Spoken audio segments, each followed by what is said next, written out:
Hey guys, welcome back. I'm maconCampbell and this is maconSTUFF.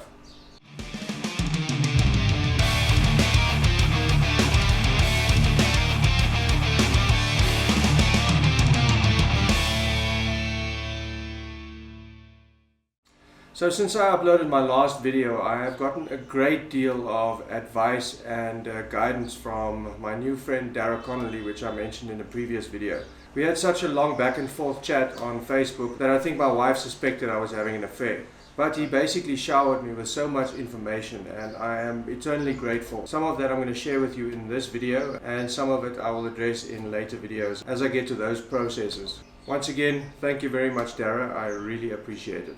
So off camera I did do quite a bit more sanding on this reed pan, and I did also acquire the finish that I'm going to use on this. Dara mentioned that he uses sanding sealer. I did happen to find sanding sealer, so that is a good thing. I was correct in assuming that this part does not receive any finish, so I'll just mask that off and I'll finish the rest of it. I did take off these side rails, which are the rails that the stop action is attached to. As luck would have it, I did break one of them, as you can see. I thought they were only attached with the two screws from the bottom, but I didn't realize that there were two more nails in from the bottom as well. So while I was trying to pry it off, I happened to break this piece off. But that's not a train smash, but a wood glue, and I should be able to put that right back together. Before I get around to the finishing and cleaning of the rest of the parts, I'm going to start removing all the materials that I need to replace, which is also something that we discussed. I mentioned in the last video that this material was some kind of mix between felt and paper. Alas, I couldn't find any replacement for this, but based on the information that Dara gave me, he said that all the reed organs that he restores, he usually replaces whatever is in here with leather. So that's what I'm going to do. I'm going to clean all this off, give it a nice sanding in preparation for the leather that I'm going to glue on here. Another thing I wasn't sure about was the material on the back side of the mutes, and apparently that can also be replaced with leather. Another thing is the material on the back side of the pallets. I wasn't sure if that needed to be replaced, but Dara said that on all the organs that he restores, he generally replaces that all. I was a little terrified of the prospect of doing that, because that meant that I would have to cut out 61 pieces of felt and 61 pieces of leather, and they would all have to be exactly the same dimensions. He did, however, give me really great advice on how to do that a lot easier, which, you know, after having heard it, I thought that just seems obviously the most logic way to do it. But that will probably be dealt with in a later video. So just a couple more things that I wanted to rectify. The correct name for the little dowels that get activated by pressing the keys, which you saw on the other side, are in fact pitmans. And unfortunately my conversation with Dara came a little bit late, because he mentioned that they should have been taken out in order and kept in order. And obviously, as you saw, I didn't do that. The reason why they should be kept in order is because that determines how level your keys are. I assume that you will adjust the height of the keys by sanding down the tops of the pitmans. But let's not cry over spilled milk. I'll cross that bridge when I get there. I'll see once I start putting everything back together what the level of the keys look like, and then I'll just have to handle that as best I can. So I don't know how far I'm going to get in this part, but I guess let's get started.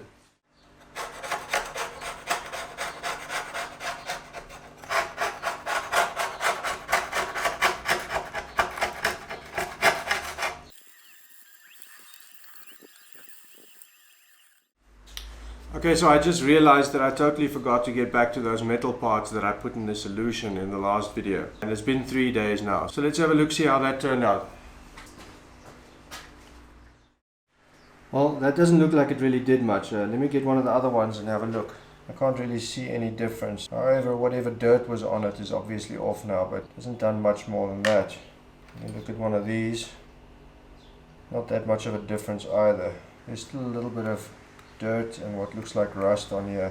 Not exactly the desired effect, but I think I'm going to make up another batch of this and dump all these in here anyway, because at least standing in the water for that long helps soften the dirt and make it come off. I guess it's not all for nothing. Okay, so I'm going to chuck some more hot water in here and some more of this super clean, even though it may just be a placebo, and throw in all the rest of these parts. I'm also going to throw in this, which is a bracelet that I think my mother bought me. It's been lying in my cupboard for a couple of years now, and there's some really icky goo on there, which I suspect is some of that slime that the kids always play with. Give you a look at what this looks like now, and then we can have a look at what it looks like afterwards.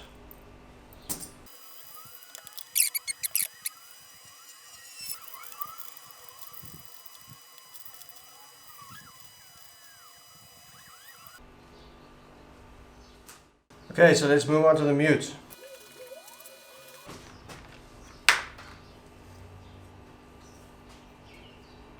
Okay, so whatever material I decide to use as hinges for these mutes, that being brass hinges or these material hinges, the result stays the same. I'm going to have to take these off anyway. Take off all these pieces of felt and remove whatever's left over of whatever material was in here. But as I mentioned before, this is going to be replaced with leather. So let's get cleaning.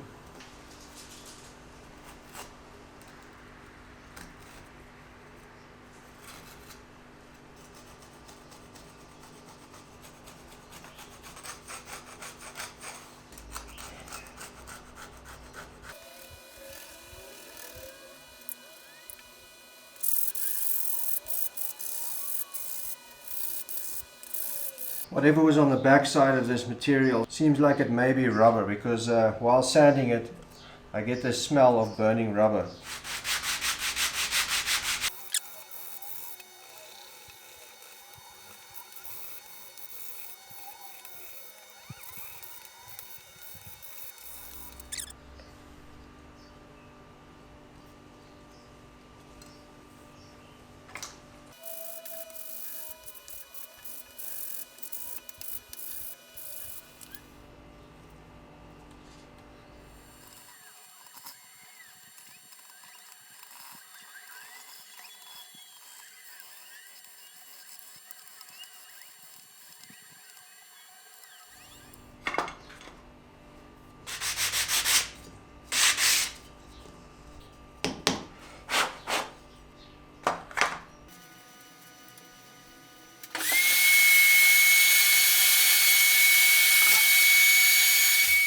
Okay, now let's get into the pallets.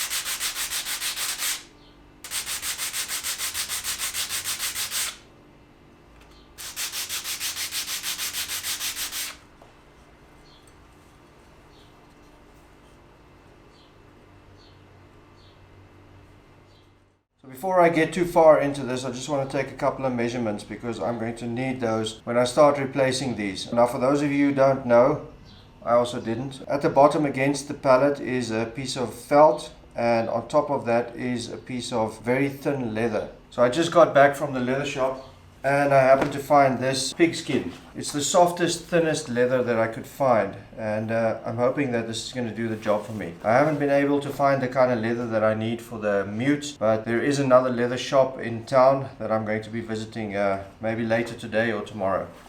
Okay, so I'd like to have the overall size of the pallet, and then what I also would like to have is the position of this.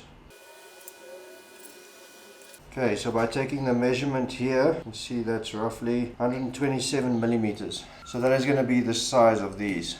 Just mark it down like this, so that I know this is the front. Okay, put this off to the side, carry on with this.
Now let's move on to the swells.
Okay guys, I think I'm going to call it for this week. I feel a little bit broken. After sanding all of those pallets, it feels like I picked up some kind of repetitive stress injury. That was yesterday. I'm feeling a bit better today. But anyway, it's Friday afternoon again. I'm about to leave to go and visit the other leather shop that I was talking about in our town and see if I can get hold of the kind of leather that I need for the back of the mutes. If I can't find the right kind of leather, then I'm going to have to order it online. Dara sent me a link of a nice website in the UK called Russell's Fine Leather, and they have tons of nice leather there. So there's still a possibility that I might have to order that leather online. I'm hoping I'm not going to have to do that because that's going to set me back quite a bit. You know, shipping from UK to Namibia takes forever. That's why I generally don't order things online.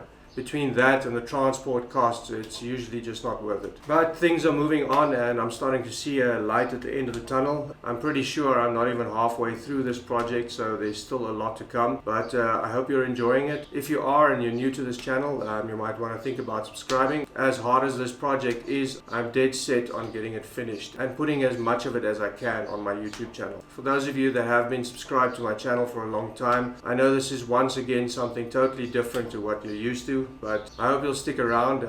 Once I'm finished with this project, I'm definitely going to get back into some of the other stuff that you guys are used to. With that being said, once again, thank you very much for watching. If you enjoyed this, like, share, subscribe, and all that good stuff. And till next time, keep making stuff.